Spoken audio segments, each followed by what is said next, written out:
निमाड़ की सुरीली धड़कन आकाशवाणी खंडवा के आप सभी प्यारे श्रोताओं को कागज की काशी नेपानगर से संदीप ठाकरे का प्यार भरा नमस्कार। साथियों, हर भाषा की अपनी एक अलग पहचान होती है। भाषा की ये पहचान इस भाषा के बोलने वालों की सांस्कृतिक परंपराओं, देश काल वातावरण, परिवेश जन्य विशेषताओं, जीवन शैली, रुचियों, चिंतन प्रक्रिया आदि से निर्मित होती है। दूसरे शब्दों में कहे तो हर भाषा का अपना एक अलग मिजाज होता है, अपनी एक अलग प्रकृति होती है, जिसे दूसरी भाषा में ढालना या फिर अनुवादित करना असंभव नहीं तो कठिन जरूर होता है। अंग्रेजी का एक शब्द है स्कूटर। चूंकि इस दुपहिए वाहन का आविष्कार हमने नहीं किया, अतः इससे जुड़ा हर शब्द जैसे tyre, puncture, seat, handle, gear, tube आदि को अपने इसी रूप में ग्रहण करना और बोलना हमारी विवशता नहीं अपितु हमारी समझदारी है। इन शब्दों के बदले बुद्धिबल से तैयार किए संस्कृत के तत्सम शब्दों की झड़ी लगा देना स्थिति को हास्यास्पद बनाना है। आज हर शिक्षित, अर्धशिक्षित, अशिक्षित की जुबान पर ये शब्द सद से गए हैं। Station, cinema, bulb, power, meter, pipe आदि जाने और कितने सैकड़ों शब्द हैं जो अंग्रेजी भाषा के हैं, मगर हम इन्हें अपनी भाषा के शब्द समझकर इस्तेमाल कर रहे हैं। समाज की सांस्कृतिक परंपराओं की भाषा के निर्माण में महती भूमिका रहती है। हिंदी का एक शब्द लीजिए, खड़ाऊ। अंग्रेजी में इसे क्या कहेंगे? Wooden sleeper. जलेबी को राउंड राउंड स्वीट्स, च्यवनप्राश को च्यवनप्राश टॉनिक आदि आदि। कहने का तात्पर्य यह है कि हर भाषा के शब्दों के चूंकि अपनी मूल सांस्कृतिक पृष्ठभूमि और परंपराएं होती है, अतः इन्हें दूसरी भाषा में हूबहू उसी रूप में ढालने में या उनका समतुल्य शब्द तलाश करने में बड़ी कठिनाई रहती है। अतः ऐसे शब्दों को उनके मूल रूप में स्वीकार करने में कोई हानि नहीं है। किसी एक भाषा को खो देना बहुत बड़ा नुकसान होता है, क्योंकि भाषा में केवल शब्दों का ही नहीं बल्कि संस्कृतियों का भी समावेशन होता है। किसी एक भाषा के लुप्त हो जाने से एक पूरी संस्कृति लुप्त हो जाती है।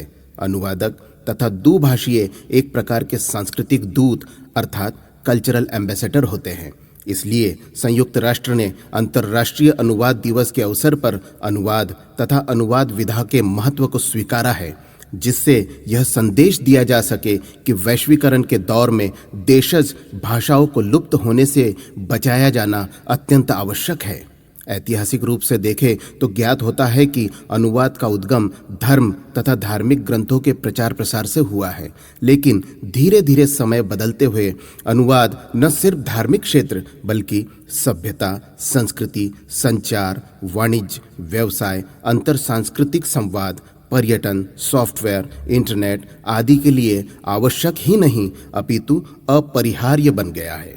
यूं तो भारतीय संविधान में सिर्फ 22 भाषाओं को मान्यता प्राप्त है। विभिन्न प्रांतों के अलग अलग क्षेत्र में ही भाषा और उनकी बोलियां बदल जाती हैं। एक आंकड़े के अनुसार ऐसी 121 भाषाएं भारत में बोली और समझी जाती है। अपने मातृस्थल से कार्यस्थल पर जाने पर कई बार भाषाओं में अंतर आ जाता है। कार्यस्थल पर मातृभाषा नहीं चलती तो हमें अनुवाद की आवश्यकता होती है। पहले अनुवाद को सिर्फ भाषाई गतिविधि समझा जाता था, लेकिन 20वीं शताब्दी के अंतिम दशक से अनुवाद के क्षेत्र में एक प्रस्थान बिंदु आया है, जिसमें अनुवाद को महज भाषाई गतिविधि न समझकर सांस्कृतिक तथा राष्ट्रीय महत्व का कार्य समझा जाने लगा है।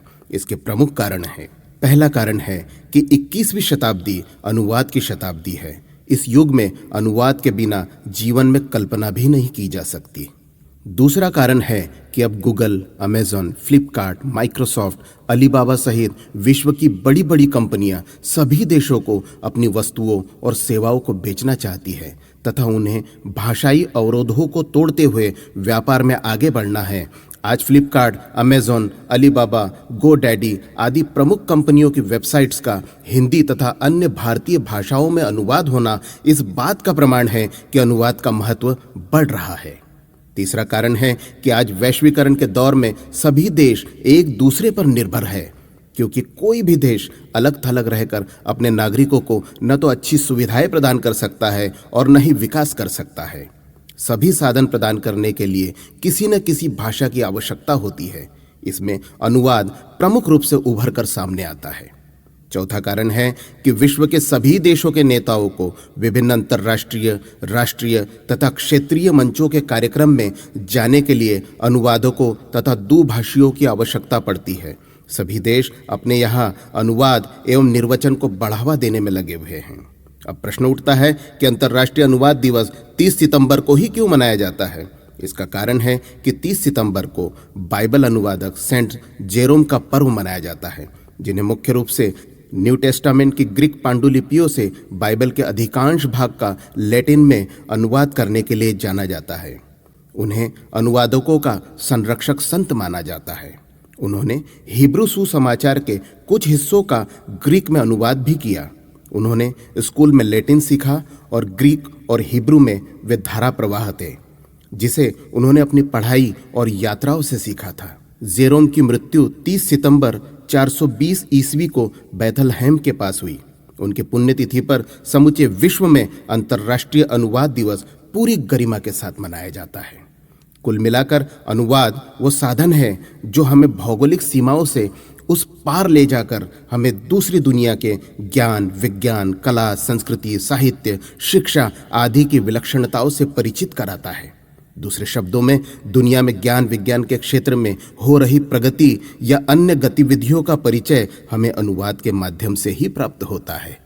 मोटे तौर पर अनुवादक ही है जो दो संस्कृतियों, राज्यों, देशों एवं विचारधाराओं के बीच सेतु का काम करता है। और तो और यह अनुवादक ही है जो भौगोलिक सीमाओं को लांघकर भाषाओं के बीच सौहार्द, सामंजस्य एवं सद्भाव को स्थापित करता है तथा हमें एकात्मकता एवं वैश्वीकरण की भावनाओं से ओतप्रोत कर देता है। इस दृष्टि से यदि अनुवादक को समन्वयक, मध्यस्थ, संवाहक, भाषाई दूत आदि की संज्ञा दी जाए तो कोई अतिशयोक्ति नहीं होगी। अनुवाद दो भाषाओं के बीच मैत्री का पुल है। अनुवाद एक भाषा का दूसरी भाषा की ओर बढ़ाया गया मैत्री का हाथ है। वह जितनी बार और जितनी दिशाओं में बढ़ाया जा सके बढ़ाया जाना चाहिए। आज के इस विशेष अवसर पर मैं आकाशवाणी खंडवा के आप सभी सम्माननीय श्रोताओं को धन्यवाद प्रेषित करता हूं कि जिन्होंने मेरी बात सुनी और अनुवाद की शक्ति को समझने के लिए समय निकाला। मैं आप सभी श्रोताओं को अंतर्राष्ट्रीय अनुवाद दिवस के इस विशेष अवसर की हृदय तल की गहराइयों से अशेष मंगल कामनाएं प्रेषित करता हूं कि आप अपने जीवन में भाषा की शक्ति का उपयोग करके दुनिया को एक बेहतर स्थान बनाने में यथासंभव अपना योगदान प्रदान करें।